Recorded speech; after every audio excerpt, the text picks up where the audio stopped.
बहुत पहले की बात है। एक अनपढ़ किसान था जो बहुत ही भोला भाला था। वह भगवान की भक्ति करना चाहता था, पर क्या नाम से भगवान का जप करे यह उसे नहीं पता था। वह किसान एक सन्यासी के पास गया और उनसे भगवान का नाम पूछने लगा। किसान ने पूछा, गुरुजी, मैं भगवान का जप करना चाहता हूं, इसीलिए कृपा करके मुझे भगवान का एक ऐसा नाम बता दीजिए जिसे मैं दिन रात जपने के साथ साथ अपना काम भी करता रहूं, जिससे मेरा अगला जन्म सुधर जाए। सन्यासी ने किसान से कहा, तुम अंगमोचक नाम का जप करो, इससे भगवान विष्णु बहुत प्रसन्न होंगे। किसान सन्यासी का दिया हुआ नाम याद करता करता अपने घर को लौट गया। वह किसान अनपढ़ तो था ही, साथ साथ उसकी स्मृति भी कमजोर थी। वह अंगमोचक शब्द भूल गया और उसे घमोचक शब्द याद रहा। अब वह दिन रात घमोचक घमोचक शब्द का जप करने लगा। दिन बीते, रातें बीती, किंतु उस किसान का जप चलता गया। भगवान विष्णु शेषनाग में बैठे हुए मुस्कुरा रहे थे। माता लक्ष्मी ने उन्हें मुस्कुराते हुए देखा तो वे विष्णु जी के मुस्कुराने का कारण पूछने लगी।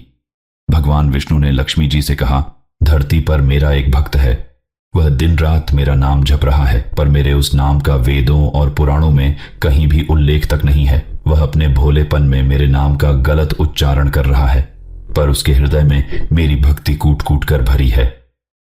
माता लक्ष्मी ने कहा, अगर वह सचमुच आपका परम भक्त है तो हम चलकर उसकी परीक्षा लेते हैं और उसे आशीर्वाद देते हैं। भगवान विष्णु ने लक्ष्मी जी की बात मानी और वे दोनों धरती पर आ गए।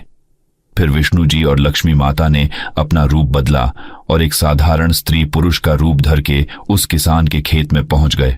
वह किसान उस समय भी घमोचक घमोचक शब्द का उच्चारण कर रहा था। भगवान विष्णु ने लक्ष्मी जी से कहा, तुम्हें मेरे इस भक्त की परीक्षा लेनी है तो तुम उसके पास जाओ और उसकी परीक्षा ले लो। लक्ष्मी जी को किसान के पास भेजने के बाद विष्णु जी उस किसान के खेत के एक गड्ढे में छिप गए। लक्ष्मी जी ने किसान से पूछा, भाई तुम ये किसका नाम जप रहे हो? किसान की इच्छा हुई कि वह सन्यासी के कहे हुए नाम के बारे में बताए।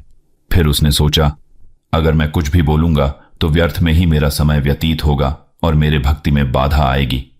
इसलिए वह चुप रहा और उसने कोई उत्तर नहीं दिया। पर लक्ष्मी जी ने अपना हठ नहीं छोड़ा और वे लगातार प्रश्न पूछती रही। किसान अब चिढ़कर बोला, तेरे भरतार का नाम ले रहा हूं। लक्ष्मी जी को लगा कि शायद किसान ने उन्हें पहचान लिया है और उसकी चिढ़ को नजरअंदाज करते हुए लक्ष्मी जी ने फिर पूछा, क्या तुम मेरे भरतार का नाम जानते हो जो उनका स्मरण कर रहे हो? वे कहाँ हैं? किसान को गुस्सा आ गया और वह बोला, होगा आसपास किसी गड्ढे में, तुम खुद जाकर खोज लो। अब लक्ष्मी जी का विश्वास पक्का हो गया। उन्होंने विष्णु जी को आवाज दी और बाहर आने के लिए कहा। लक्ष्मी जी बोली, यह तो सचमुच आपका परम भक्त है। इसने रूप बदलने के बाद भी मुझे पहचान लिया और यह आपके बारे में भी जानता है कि आप कहाँ छुपे हैं।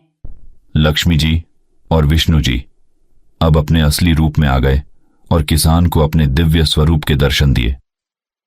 किसान उन दोनों के दर्शन पाकर धन्य हो गया। इस कहानी से हमें यह सीख मिलती है कि भगवान केवल भक्ति भाव के भूखे होते हैं। जो भी उन्हें सच्चे मन से स्मरण करता है, भगवान उनसे प्रसन्न हो जाते हैं। इसीलिए कहा जाता है, नाम में क्या रखा है, हमारी भावना सच्ची होनी चाहिए। मित्रों, आप हमें किस प्रांत और किस शहर से देख रहे हैं, कमेंट करके बताएं ताकि हम आपके क्षेत्र की कहानियां दिखा सके। ऐसी और कहानी सुनने के लिए इसे लाइक और शेयर जरूर करें। धन्यवाद।